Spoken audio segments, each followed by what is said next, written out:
Hey everyone, I'm Heather Peterson and I'm the designer behind Anchor's Treasures, and welcome to my studio today. Today I'm going to be sharing a tutorial on making some shams and a blanket using the Double Lush Velvet from Riley Blake Designs. Now if you aren't familiar with this substrate, it is like minky, but it has more weight and more drape to it and a beautiful sheen. I'll come a little closer to the camera so you can see. There's how stretchy it is. I know you can't feel the weight and softness, so you're gonna have to trust me on that, but the other fun thing about it is it's double-sided, so you can use both sides as you're working with things. So you could use it for something like backing of a quilt to get that kind of minky feel to it, but today I want to use it on its own and make a throw blanket and some pillow shams. So what we're gonna do first is I'm going to walk you through how I have made the pillow shams. So the first thing that you're gonna wanna do is cut your fabric. It's roughly about 60 inches wide, and then I cut this to about 21 inches, and then I left the whole length. Now we're gonna work on doing the hemming now that we have it cut. And I'm going to explain one thing. Do you see the selvage here on the side? This side has a very thin selvage, and this side has a very thick selvage. So this side I'm going to cut off and get rid of that big thick selvage, but this side I'm going to use as my finished edge inside of the sham. So here you can see I've got that finished selvage here. And what I did, I'll just unpin this here. So here is your, 60 or so inches of length and the 21 inches of height. I have this side already done because the selvage is what I'm using as my finished edge, and then I'm going to hem the opposite side. Now I've already done that. Again, I'm going to come a little closer to the camera so you can see I folded over where that thick finished selvage would have been. It's about 1.25 inches, and I folded it over twice, so that that raw edge is tucked inside of here. And I finished this with a small zigzag. There you can kind of see that. And the reason I did that is because this is real stretchy, and I want my sewing to stretch with the fabric so that it doesn't pop the threads. So I wrote down my stitch length for you. I used a width of 2 and a length of 3. So it's a gentle zigzag. And then I used some of my scraps here to first practice sewing with it. So on my very first seam, I did this, and you can see how horrible that seam lays. It's very ruffled, doesn't lay flat, and I kind of stretched it while I sewed it because I was having a little trouble getting it to go through my machine. So I took the foot off that was on it and switched to my differential feed, or what would be foot, and what would be similar to, like, say, a walking foot. I put that on, I switched it to the zigzag, and then I did not pull it as I sewed. I let the machine just feed it through, and then I did this seam, and it turned out much better. And with that, I felt confident to go to actually sewing on my fabric. So if you have a scrap, use that and get your machine adjusted to the length and the width that you want for your little zigzag. Then what I'm gonna do is I'm gonna take my pillow sham piece here and I'm gonna fold it over so that this white piece is to the inside, and I want this length right here to be about 26 inches. So I have it laid out on my mat here so that I can see roughly where that is. You could also use a tape measure. Okay, so there I have it at 26 inches from here to here. And then you're gonna line up all your edges. Sometimes it takes a little finagling and it's very stretchy, so it wants to move. But then what I'm gonna do is I'm going to take this edge, which is the hem that I just made, and I'm going to fold it over until it's even with that selvage edge underneath. So do you see how I have it folded over? And now what I can see is my finished edge here. And then I am going to pin all the way around these raw edges because I don't want anything shifting when I'm sewing, and this fabric can be very shifty. So go ahead and pin around all the sides. Now this is a fold here and a fold over here, so we don't need to worry about that. But the other side you're gonna want to pin every couple inches so that you don't get any shifting happening. And then when it comes to pinning where this fold is, because I want this to stay a little bit tight, I'm actually going to stretch that seam a little bit. And I'll show you what I mean, because as soon as I'm done with pinning this, I'm gonna bring it over to the camera.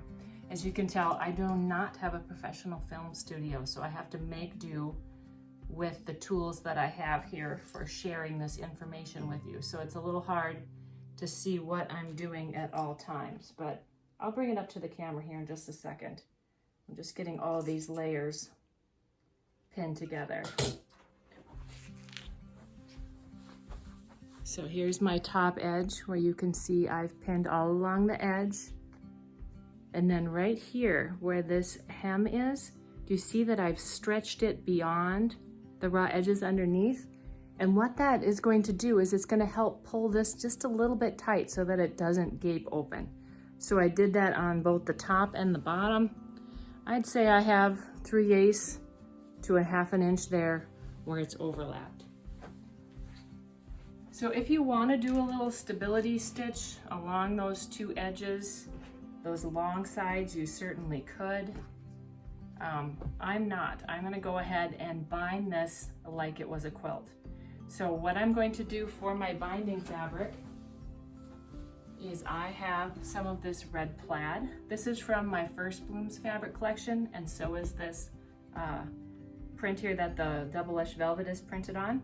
So I have about 1.5 yards here, and this is going to be enough binding for me to do my 2 shams and my throw that I want to make. So let's talk a little bit about why I picked that width. So I did a little test sample here. This is cut 3.5 inches. So if you fold it in half, fold it in half again, and half again, this is about what is exposed for binding.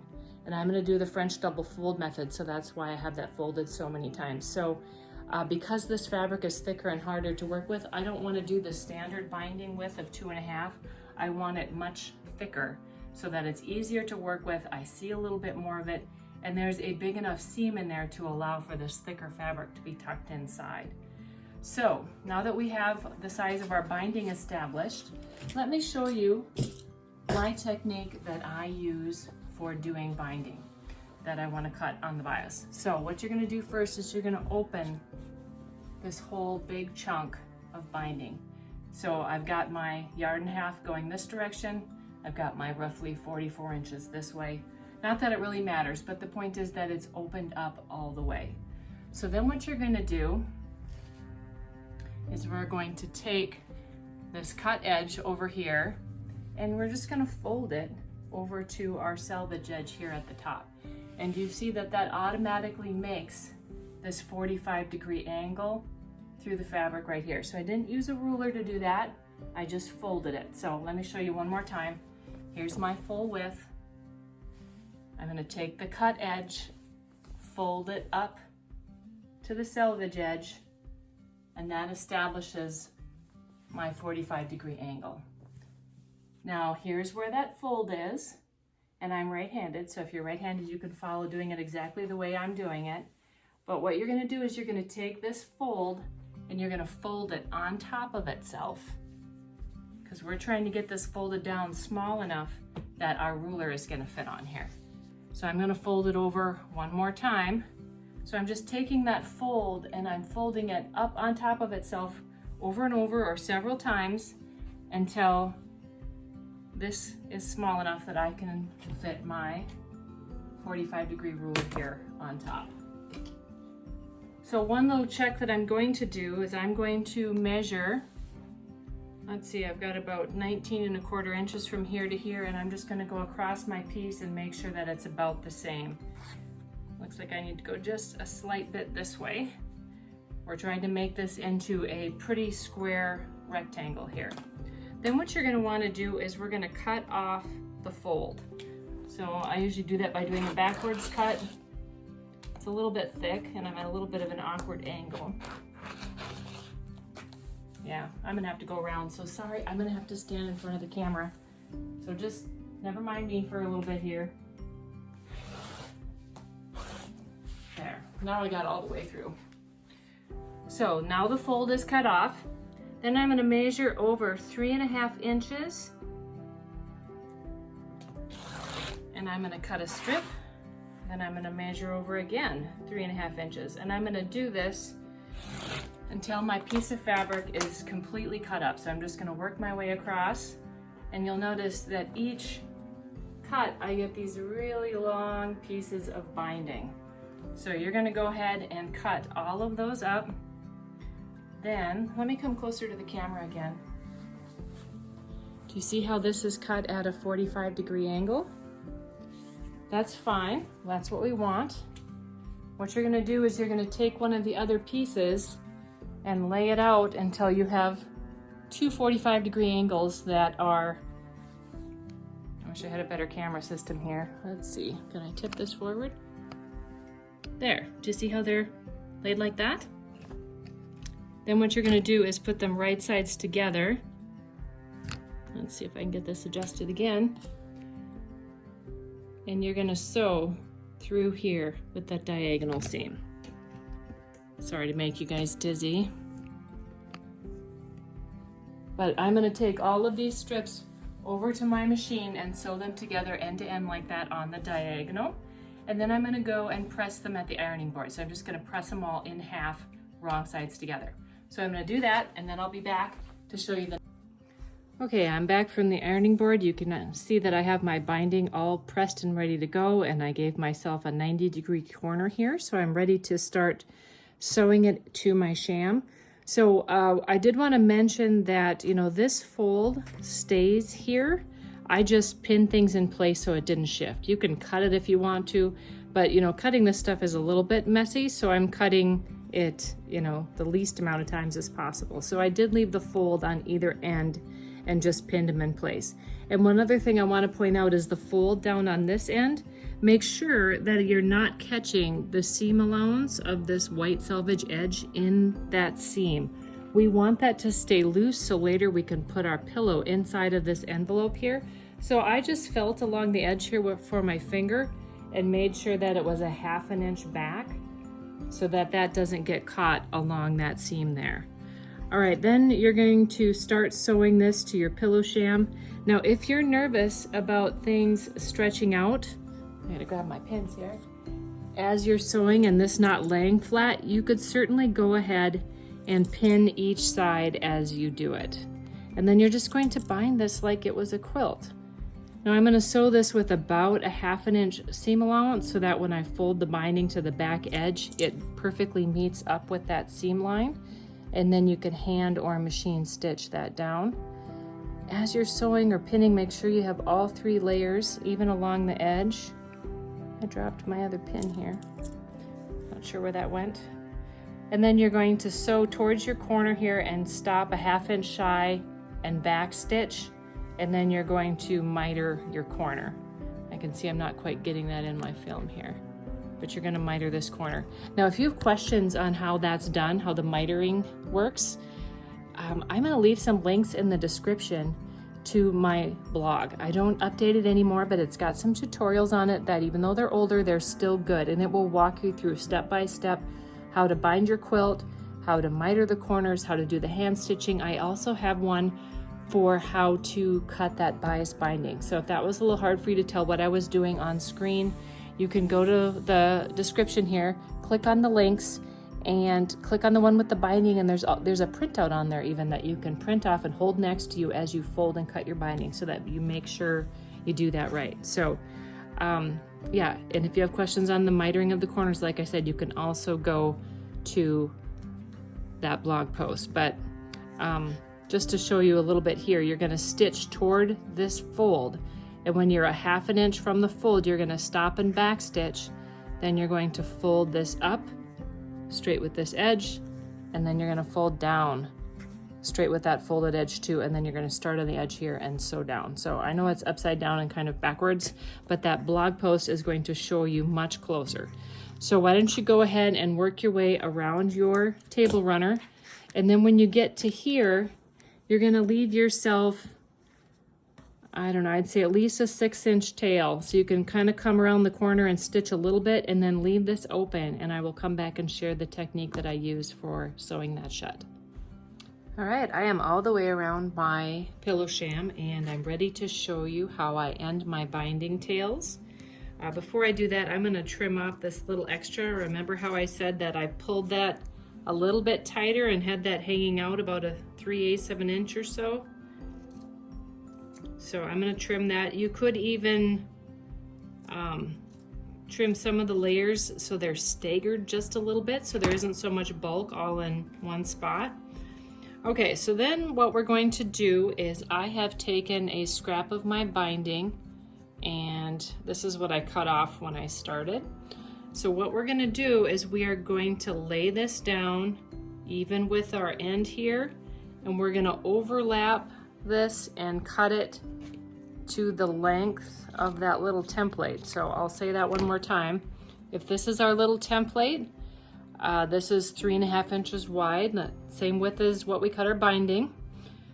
And then what you're going to do is overlap these two tails, and this overlap needs to be this length. So rather than using a ruler or something to measure it, I just use that little binding tail to be able to do that. Then what you're going to do is you're going to, let me get a hold of this here.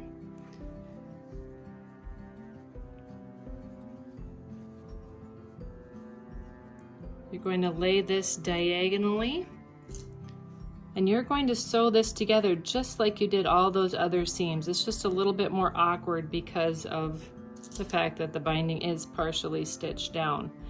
But you're going to sew from corner to corner here, and after you do that, you'll be able to trim off that excess, and then this will fit perfectly along here, and you'll be able to sew that shut. So that's going to hide that binding seam for you if you use that method.